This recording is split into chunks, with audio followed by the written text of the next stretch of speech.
इसकी बॉल को एयर में लेदर बॉल की तरह स्विंग कराने के लिए कुछ मेथड्स हैं। ऐसा करने से हमारी जो टेनिस की बॉल है उसको एयर। वेलकम फ्रेंड, आज की वीडियो बहुत खास होने वाली है गली मोहल्लों के क्रिकेटर्स के लिए।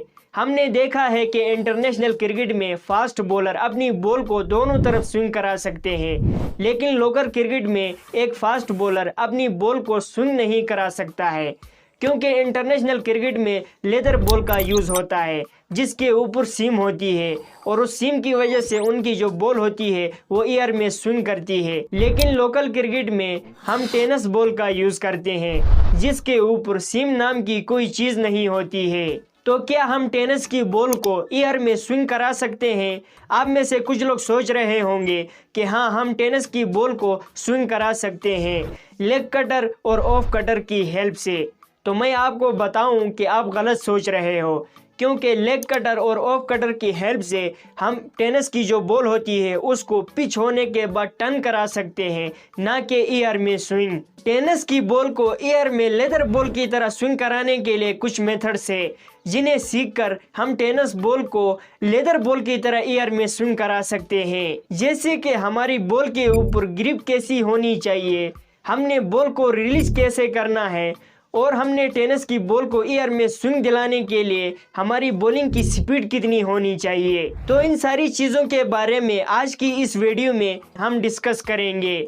इन सारी चीज़ों के बारे में आपको पता होना चाहिए एक टेनिस बॉल को एयर में स्विंग कराने से पहले। सबसे पहले बात करते हैं कि एक टेनिस की बॉल को एयर में स्विंग कराने के लिए आपकी ग्रिप कैसी होनी चाहिए, क्योंकि कोई भी बॉल करने से पहले आपको उसकी ग्रिप के बारे में पता होना चाहिए, क्योंकि ग्रिप ही उस बॉल को रिलीज करवाती है, बॉल को टर्न दिलाती है, बॉल को तेज करना है या स्लो करना है, ये सारी चीजें आपकी ग्रिप के ऊपर डिपेंड करती है। अब ये हमारे पास एक टेनिस की बॉल है, अगर आपने इसको इन स्विंग कराना है तो आपने अपने बॉल के इस साइड पर अपनी मिडल फिंगर और अपनी इंडेक्स फिंगर को ऐसे रखना है, और आपका जो थंब है और उसका ये वाला जो पार्ट है इसके ऊपर आपकी गेंद टच नहीं होनी चाहिए, बल्कि आपके थंब के इस वाले पार्ट के ऊपर आपकी गेंद होनी चाहिए। मतलब आपका जो थंब है वो गेंद के नीचे ऐसे नहीं होना चाहिए, इस तरह से होना चाहिए।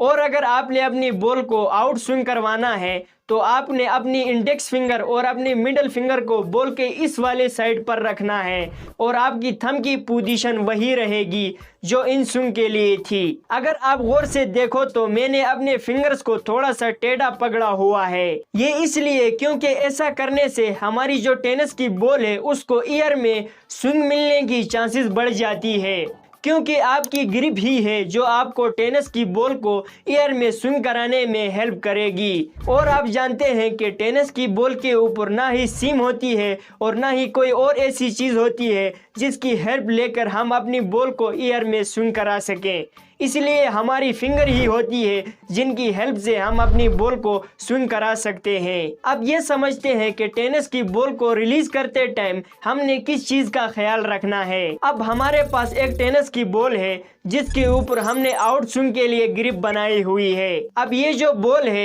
ये बाहर की तरफ जाने वाली है, क्योंकि हमने इसके ऊपर आउट स्विंग के लिए ग्रिप बनाई हुई है। और जब हम इस बॉल को रिलीज करने वाले होंगे तो आपने इस बात का ध्यान रखना है कि आपकी जो इंडेक्स फिंगर है आपने इसको थोड़ा सा लूज पकड़ना है, और आपकी जो मिडल फिंगर है आपने इसको थोड़ा सा टाइट पकड़ना है। और जब आप अपनी बॉल को रिलीज करने वाले होंगे तो उसी टाइम आपने अपनी मिडल फिंगर से अपने बॉल को नीचे की ओर खींचना है। इस मिडल फिंगर से जब आप अपनी बॉल को इस तरह नीचे की ओर धक्का मारोगे तो आपकी जो बॉल है वो ऐसी रोटेट होगी, इससे आपकी जो बॉल है वो एयर में स्विंग होते हुए जाएगी। और इन स्विंग के लिए भी आप सेम यही काम कर सकते हो। अब बात करते हैं बॉलिंग की स्पीड की, कि टेनिस की बॉल को एयर में स्विंग कराने के लिए हमारी बॉलिंग की स्पीड कितनी होनी चाहिए। आपकी स्पीड जितनी तेज़ होगी उतने ही अच्छी तरीके से आप अपनी टेनिस की बॉल को एयर में स्विंग करा सकते हो। और अगर आपकी बॉलिंग की स्पीड कम है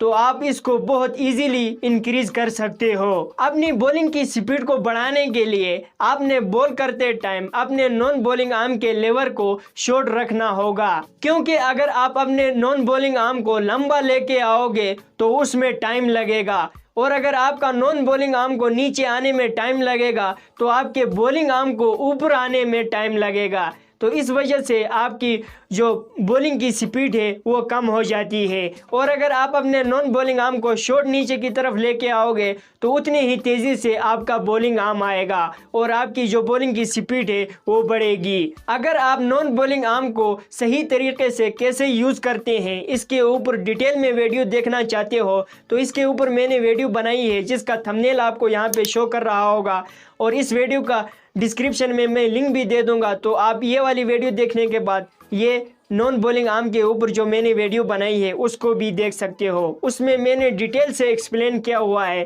कि आप अपने नॉन बॉलिंग आर्म को सही तरीके से कैसे यूज़ कर सकते हो, क्योंकि अगर हमारा नॉन बॉलिंग आर्म अच्छी तरीके से काम करेगा तो ही हमारा बॉलिंग आर्म अच्छी तरीके से काम करेगा। तो आई होप फ्रेंड आपने मेरी आज की इस वीडियो से काफ़ी कुछ सीखा होगा, काफ़ी कुछ सीखने को आपको मिला होगा। और अगर आपने मेरी आज की इस वीडियो से कुछ भी नया सीखा है तो प्लीज़ मेरे इस वीडियो को लाइक कर देना, प्लीज़ मेरे चैनल को भी सब्सक्राइब कर देना, और प्लीज़ साथ में बेल आइकन को भी दबा देना ताकि मेरी जो भी नई वीडियो आती है उसकी नोटिफिकेशन आप तक पहुंचे सबसे पहले। और अगर आप क्रिकेट से रिलेटेड ऐसी और वीडियोस देखना चाहते हो, अपने आप को क्रिकेट में मज़ीद बेहतर बनाना चाहते हो, तो आप ये वाली प्लेलिस्ट के ऊपर क्लिक करके उन वीडियोस को देख सकते हो और इन वीडियो से बेनिफिट उठाकर अपने आप को क्रिकेट में मज़ीद बेहतर बना सकते हो। Thanks for watching. मिलते हैं किसी अगली नई वीडियो में, तब तक के लिए खुदा हाफिज़।